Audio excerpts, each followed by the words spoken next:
இந்த அட்ரஸ் எங்க இருக்குன்னு சொல்ல முடியுமா? என்ன மறுபடியும் அட்ரஸ் குடுக்குற? நான் தான் சொன்னேனே, நம்புங்க சார்.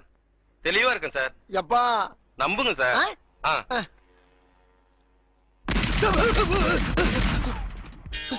டார்ச் புஷ், வெள்ளை மாளிகை, வாஷிங்டன், அமெரிக்கா, USA.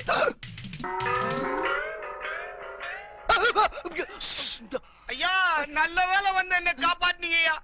இந்த அட்ரஸ கேட்டுதான் உள்ள போட்டு என்ன கொலையா கொண்டுகிட்டு இருக்க ஐயா. ஆமா நீ யாரு? நான் தாயா இந்த கடை ஓனர். இதை ஏன்டா முதல்ல சொல்லல? அதை எங்கேயா சொல்ல விட்டான். அவன் காலை என் கழுத்து மேல வச்சு மிதிச்சுக்கிட்டே இருந்தா ஐயா. ஐயா சீக்கிரம் இந்த அட்ரஸ சொல்லி விடுங்கய்யா. போய் தொலையட்டும். சொல்லு.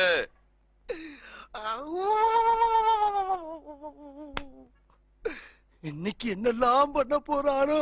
அட்ரஸ் சொல்றா. அப்பா அது அதே இடத்துல தான் இருக்கு ராஜா. அது எனக்கு தெரியாதா?